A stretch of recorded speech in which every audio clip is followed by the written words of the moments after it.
प्रिय भक्तों, आज मैं आपको एक कथा सुनाने जा रही हूँ, जिसे सुनने मात्र से आपके जीवन में सुख संपत्ति और धन की वर्षा होगी। तो चलिए कथा को प्रारंभ करते हैं।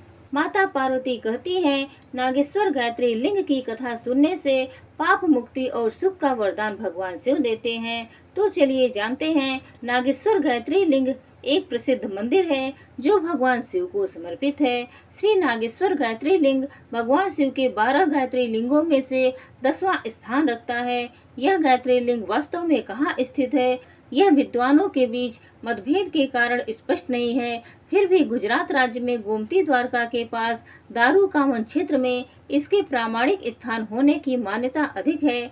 नागेश्वर गायत्री लिंग के अन्य स्थानों में से एक आंध्र प्रदेश के औधा गांव में माना जाता है, जो महाराष्ट्र राज्य के परभनी क्षेत्र से होकर हिंगोली जाते हुए पड़ता है। दूसरा स्थान उत्तराखंड राज्य में अल्मोड़ा से 17 किलोमीटर दूर जोगेश्वर नामक तीर्थ बताया जाता है। यहाँ उत्तर वृंदावन आश्रम के पास जोगेश्वर नाम का एक पुराना मंदिर है। इससे 1.5 मील की उतराई पर देवदार के सघन वृक्षों के मध्य नदी के तट पर नागेश्वर गायत्री लिंग बताया जाता है। स्कंद पुराण में इन्हीं नागेश लिंग का वर्णन एवं महात्म्य वर्णित है। शिव पुराण के अनुसार गुजरात राज्य के दारूकावन क्षेत्र में स्थित गायत्री लिंग को नागेश्वर गायत्री लिंग कहा जाता है।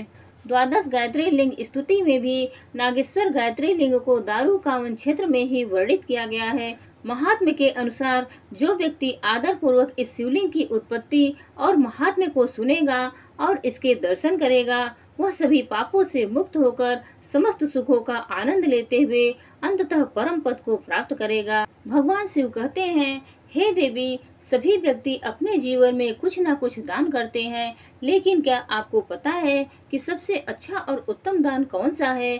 क्या है सबसे बड़ा दान? फिर माता पार्वती कहती हैं, हे देव के देव महादेव, आपसे अच्छा कौन बता सकता है? कौन सा दान करने से मनोवांछित फल मिलता है? फिर भगवान शिव कहते हैं, हे देवी, आइए जानते हैं इस कहानी के माध्यम से। नागेश्वर ज्योतिर्लिंग के पास एक गांव था। उस गांव में भोला नामक एक आदमी रहता था, जो लकड़ी काटकर अपना जीवन यापन करता था। वह अपनी पत्नी के साथ रहता था। जलाऊ लकड़ी से होने वाली कमाई पर्याप्त नहीं थी। भोजन और कपड़ों की हमेशा ही कमी रहती थी। एक दिन परेशान होकर भोला की पत्नी उससे बोली, इतने ही दिन देख लो, यही कमाई रहेगी।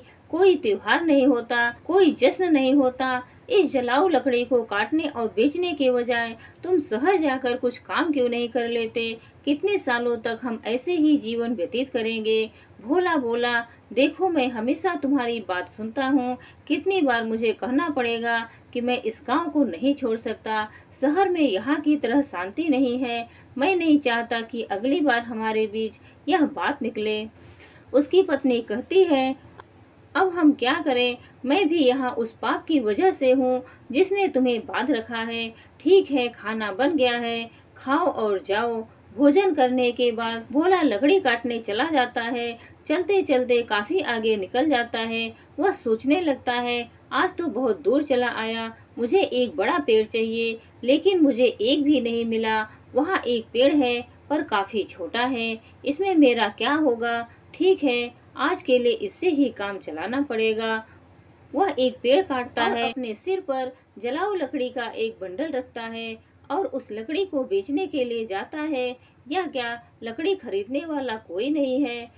क्या इन सब लकड़ियों को मुझे घर लेकर जाना पड़ेगा? फिर रास्ते में कुछ आगे आया, तभी एक आदमी उसे आवाज लगाता है, सुनो लकड़ी बेचने वाले, इधर आओ। यह जलाने की लकड़ी कितने की है? महाराज, आपको सारी चाहिए या आधी? अगर सारी चाहिए तो 50 में दे दूंगा। खरीदने वाला बोला, मुझे सारी लकड़ियां चाहिए, लेकिन 50 में नहीं, मैं केवल 25 दे सकता हूँ।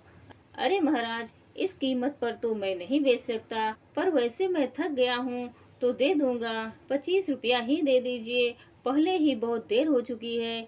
आप मुझे वह 25 रुपया जल्दी से दे दीजिए, मुझे घर भी जाना है और खाना भी खाना है। यह लो तुम्हारे 25 रुपए, यह सारी लकड़ियाँ वहाँ रख दो। वैसे तुम भूखे लग रहे हो, क्या तुम कुछ खाना चाहोगे? सब तैयार है, खाना खाओ फिर जाना। भोला कहता है, मुझे बहुत भूख लगी है, लेकिन अगर मैं खाऊंगा तो आपके लिए खाना नहीं बचेगा। रहने दीजिए, मैं घर जाकर खा लूंगा। चिंता मत करो, तुम खा लो।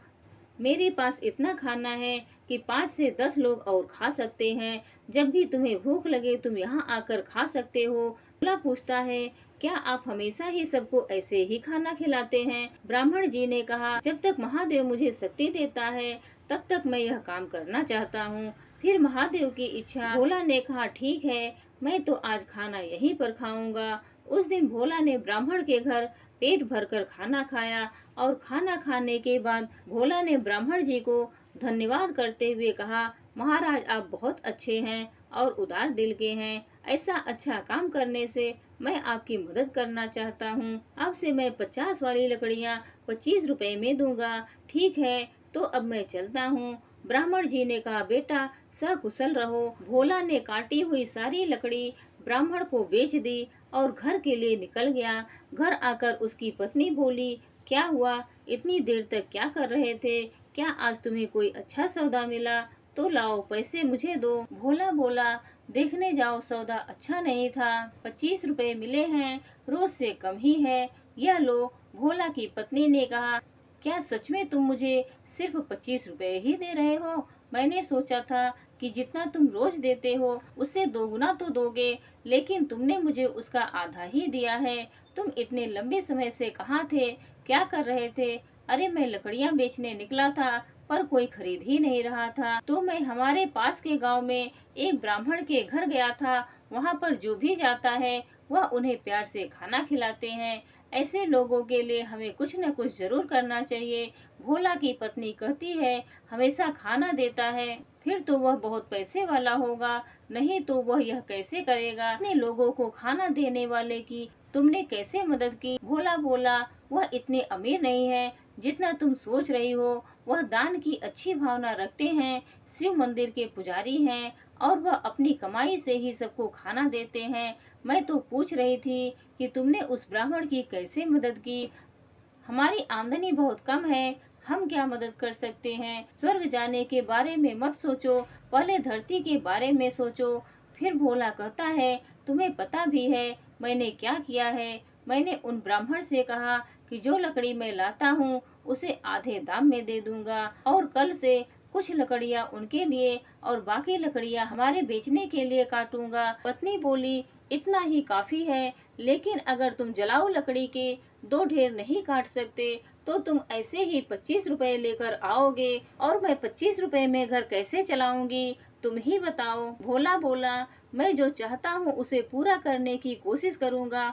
और फिर भगवान शिव की इच्छा, मैंने उस ब्राह्मण के घर खाना खाया है, तुम भी साथ चलना खाना खाने। भोला हर दिन जलाऊ लकड़ी काटता था और ब्राह्मण से किए गए वादे के मुताबिक सिर्फ 25 रुपए ही लेता था। एक दिन ब्राह्मण भोजन करने बैठे ही थे, तभी बाहर से आवाज आई, महाराज लकड़ी लाया हूँ, 25 रुपए दे दीजिए, यहाँ आकर अपनी लकड़ियाँ ले लीजिए ताकि मैं चला जाऊँ। फिर ब्राह्मण ने कहा, देखो भोला, मैं आज तुम्हें रुपए नहीं दे सकता, तो तुम तुम्हारी लकड़ियाँ लेकर वापस जाओ। तब भोला बोला, वापस क्यों जाऊँ, यहीं के लिए लाया हूँ, पैसा कल दे देना। मुझे बहुत भूख लगी है तो कुछ खाना खिला दीजिए। खाना तो खिला ही सकते हैं ना, वैसे भी आप सभी को खिलाते हैं।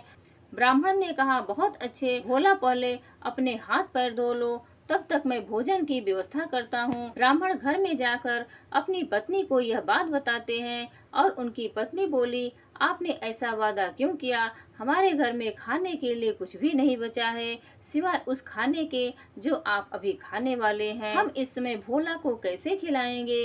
पूरा खाना खत्म हो चुका है, क्या आपको यह पता नहीं है? ब्राह्मण ने कहा, अरे इसमें ऐसी भी क्या बात हो गई? तुमने मुझे जो खाना परोसा है वह भोला के लिए काफी है। सोच रहा हूँ कि आज उपवास कर लूँ। ब्राह्मण की पत्नी ने कहा, और मुझे बताओ कि आप ऐसा कितनी बार करोगे? जब हमारे पास उतना नहीं है तो यह सब क्यों करना है? वह सब कहाँ से लाएंगे? ब्राह्मण ने कहा, सब भगवान शिव देते हैं, पहले भोला को खिला के आओ। ब्राह्मण ही थे जिन्होंने आने वालों को खाना दिया, भले ही उसके पास ना हो। एक दिन हमेशा की तरह भोला लकड़ी काटने जाता है। वह सोचता है जंगल के सामने के सारे सूखे पेड़ तो मैंने काट दिए, अब बाकी बचे हरे पेड़ जंगल के अंदर जाना थोड़ा मुश्किल लग रहा है। मैं इससे पहले कभी इतना अंदर नहीं गया, मुझे सावधान रहना चाहिए, जंगली जानवर हो सकते हैं, अगर मुझे कुछ हो गया तो।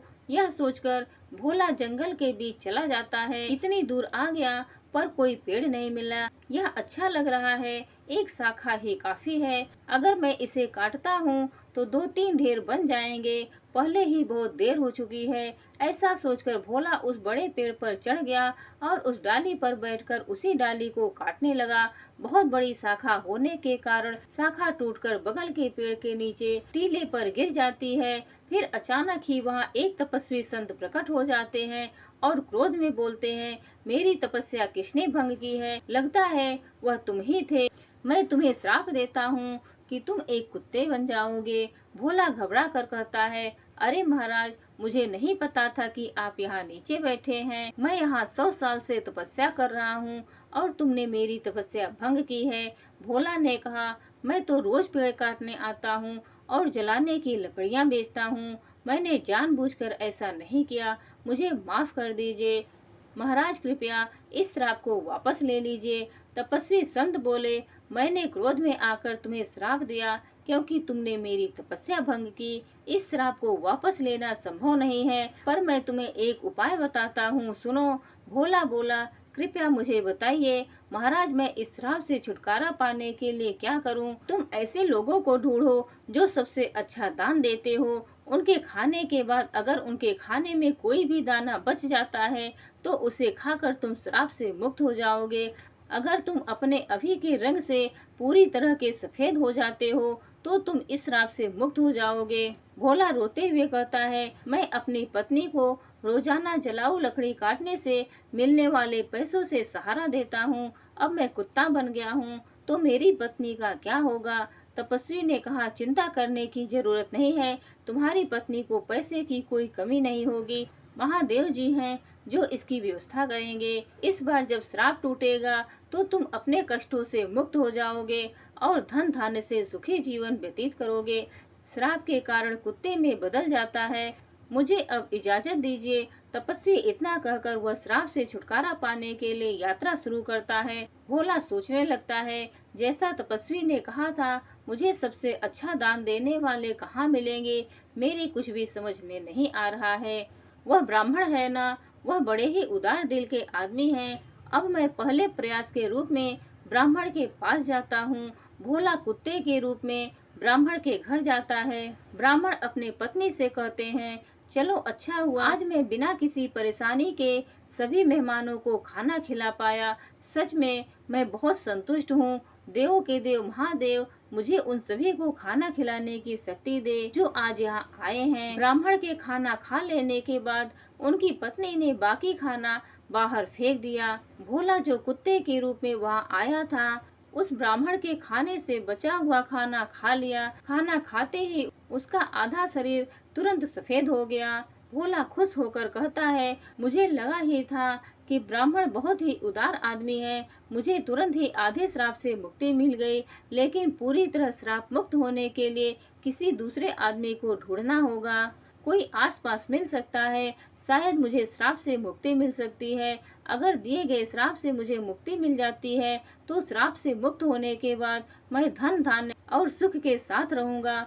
मैं चाहे कितने भी साल लकड़ियां काट लूं, कभी इतना बड़ा नहीं बन पाऊंगा, लेकिन यह तो मेरे साथ अच्छा ही हुआ। मुझे श्राप देने के लिए बहुत बहुत धन्यवाद महाराज। इतना कहकर भोला दूसरे आदमी को खोजने लगता है। एक दिन शिवाय नाम का एक आदमी हल जोतते हुए भोला को दिखाई देता है। यह देखकर भोला उसके घर के सामने जाता है। शिवाय जो गाय दान दे रहा था, गाय को लेकर शिवाय के बारे में सोचता है। शिवाय बहुत ही पवित्र आदमी है, वह सिर्फ मुझे ही नहीं कई लोगों को गाय दान कर रहा है, ऐसे लोगों को आशीर्वाद मिलना चाहिए। भोला उसकी बातें सुनकर कहता है, वाह वाह, आज मुझे श्राप से मुक्ति मिल ही जाएगी। यह आदमी उस ब्राह्मण के समान ही होना चाहिए जो सबसे अच्छा दान कर रहा है। रुक कर देखता हूँ कि वह कब खाना खाता है। भोला ने वहाँ बहुत देर तक इंतजार करने के बाद शिवाय ने अपना खाना खाया और पत्ते को बाहर फेंक दिया। भोला तुरंत जाकर उस पत्ते का बचा हुआ खाना खा लेता है। भोला आश्चर्य से कहता है, अरे कोई रंग नहीं उतरा, शिवाय ने गाय का दान किया था, फिर रंग क्यों नहीं बदला, मुझे कुछ समझ में नहीं आ रहा। वह वापस आकर उस ब्राह्मण के घर के बाहर बैठ गया। वहाँ दो आदमी आपस में बात कर रहे थे। अरे आज शिवाय ने फिर गाय का दान दिया, वह चाहे कितना ही दानी दिखता हो, वह हमेशा गांव के बाहर वालों को ही बुलाकर दान देता है। अगर तुम सच जानोगे तो चौंक जाओगे। उसकी सारी गायें 2 महीने से ज्यादा दूध नहीं देती, उसे यह पहले से ही पता होता है और फिर उन्हें बैठाकर कौन खिलाए इसलिए दान कर देता है। वह कभी अच्छी दूध देने वाली गाय दान नहीं करता। क्या ऐसा है? अगर वह ऐसा करता है तो उसे पाप लगेगा। हमारे राजा जैसा कोई नहीं कर सकता, वह एक महान दानी है। 1 हफ्ते से खाना दे रहे हैं और कल आखिरी दिन अन्नदान के साथ वस्त्र दान भी करेंगे। वह वहाँ सबके साथ 1 हफ्ते से खाना खा रहे हैं। कभी उनके जैसा धर्मी कहीं नहीं देखा।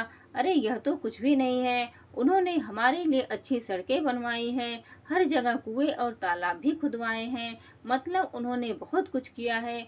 ऐसा धर्मी मैंने कहीं नहीं देखा।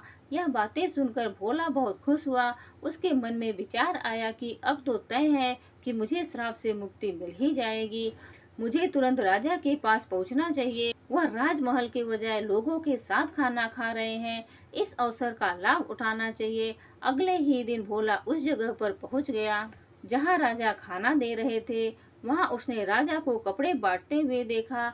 वह सोचने लगा, राजा कितने अच्छे हैं, वह खाना देने के साथ साथ सभी लोगों को कपड़ा भी दे रहे हैं। मैं जिस दूसरे आदमी को ढूंढ रहा था अवश्य ही वह राजा ही है। राजा के खाने तक इंतजार करना होगा। राजा के खाने के बाद सैनिक उस पत्ते को बाहर फेंक देते हैं। यह देखकर भोला वहां जाता है और पत्ते में से खाना खा लेता है। फिर आश्चर्यचकित होकर खुद को देखता है और कहता है, अरे यह क्या, इतने महान दानी राजा का भोजन करने के बाद भी मेरा रंग नहीं बदला। यह श्राप तो कुछ अलग ही लग रहा है। मुझे तुरंत उस तपस्वी के पास जाना चाहिए जिसने मुझे यह श्राप दिया है। भोला उस स्थान पर पहुंचता है जहां तपस्वी थे। वह तपस्वी को प्रणाम करता है। तपस्वी संत उसे निराश होकर देखते हुए पूछते हैं, क्या हुआ भोला, ऐसा लगता है कि तुम्हें अभी तक केवल एक ही आदमी मिला है, केवल आधा रंग बदला है, क्या तुम्हें और कोई नहीं मिला? श्राप मिले हुए बहुत दिन हो गए हैं। फिर भोला कहता है, मुझे तो शंका है, ब्राह्मण भोला का खाना खाकर मैं आधा सफेद हो गया। इसके बाद मैंने उनसे भी ज्यादा दान करने वाले लोगों को देखा। उन्होंने जो खाना खाया उसे खाने से कोई फायदा नहीं हुआ। महाराज, इसके अलावा हमारे शहर के राजा बहुत धर्मी हैं। 1 हफ्ते तक उन्होंने सबको खाना और कपड़े दिए। इतने धर्मपरायण व्यक्ति द्वारा दिया गया खाना खाने के बाद भी मैं श्राप से मुक्त नहीं हो पाया। इसमें कुछ रहस्य है महाराज, मुझे समझ में नहीं आ रहा है, आप ही बताइए ना। फिर महाराज ने उससे कहा, तुमने जिन लोगों को देखा उनमें से किसी का भी दान सच्चा नहीं था, सिवाय ऐसी चीजें दे रहा था जिसकी उसे जरूरत नहीं थी। अगर उसे उसकी जरूरत होती तो वह उन्हें दान ही नहीं करता। इस तरह का राजा जो कुछ भी देता है उसे दान नहीं माना जाएगा, क्योंकि राजा खुद नहीं कमाता, वह दूसरे द्वारा दिए गए करों में से धन को राज्य के लोगों पर खर्च करता है। कल के दान में भोजन और वस्त्र तुम्हारे कर के रूप में ही दिए गए थे, इसलिए जो भी दान उसने कल किए उसे दान नहीं माना जाएगा। यह लोगों का पैसा है और लोगों पर खर्च हो रहा है, समझ रहे हो तुम? इसमें राजा का दान कहाँ है? इसलिए राजा का जो भोजन खाया वह तुम्हें श्राप से मुक्त नहीं कर पाया। देखो भोला, सही दान वही है जो उस ब्राह्मण ने भूखे को खाना दिया था। भले ही उन्होंने खुद खाना नहीं खाया, इसलिए उनका दान सबसे अच्छा है। कुछ और प्रयास करो तुम श्राप से मुक्ति पाने के लिए। भोला समझ गया, महाराज धन्यवाद। भोला उदास मन से वहाँ से चला जाता है। बाप रे, कितनी दूर चला आया, बहुत भूख लगी है। अच्छा होगा कि पास में कुछ खाना मिल जाए। वहाँ पास में एक बूढ़ा आदमी घड़े में पानी ले जाता हुआ दिखा। वहाँ 2 लोग बातें कर रहे थे। उस बूढ़े आदमी को देख रहे हो, वह घड़े में पानी लाता है और वहाँ रखता है। इस धूप वाले रास्ते से गुजरने वाले के लिए पानी लाता है। यह बूढ़ा आदमी ऐसा लग रहा है जैसे यह 80 साल से अधिक का है। इसका काम काबिले तारीफ है। बूढ़ा आदमी जो खाना लाया था उसे निकाल कर खाने लगता है। भूखा भोला बूढ़े आदमी के पास जाता है। बूढ़ा आदमी अपने खाने में से कुछ लेता है और भोला को देता है। भोला इसे खाते ही श्राप से मुक्त होकर एक आदमी बन जाता है। उसने बूढ़े आदमी को धन्यवाद किया और वापस लौट आया। क्या बात है, दान कभी भी छोटा या बड़ा नहीं होता। दूसरों की भूख मिटाने वाले भोला और प्यास बुझाने वाले उस आदमी जैसा होता है। सबसे अच्छा दान खुद की बजाय दूसरों की मदद करना होता है। ऐसे ही चलते चलते भोला अपने पत्नी के पास गांव पहुंच जाता है और खुशी से रहने लगता है। फिर भगवान शिव कहते हैं, इस कहानी का अभिप्राय यह है कि अभावग्रस्त आतुर प्राणी को दिए गए दान का अनंत गुना फल हो जाता है। वही सबसे बड़ा दान होता है और सबसे बड़ा पुण्य भी होता है। दया के प्रभाव से कंकड़ पत्थर भी हीरे पन्ने बन जाते हैं। इस प्रकार दीन दुखी और अनाथ को दिया गया दान उत्तम है। किसी को संकट के समान दिया हुआ दान बहुत ही लाभकारी होता है। वह सबसे बड़ा पुण्य होता है। और जो विधि पूर्वक सोना गहना तुल्य दान आदि किया जाता है या दिया जाता है उससे उतना लाभ नहीं होता जितना आपत्ति काल में दिए गए थोड़े से दान का होता है। त्याग भावना से जो सुपात्र को जिस वस्तु का अभाव है उसे देना और उसमें किसी प्रकार की कामना न रखना, यही उत्तम दान कहलाता है और उसका पुण्य अनंत गुना हो जाता है। उम्मीद है आप सभी को ये वीडियो अच्छी लगी होगी। श्री शिवाय नमस्तुभ्यम।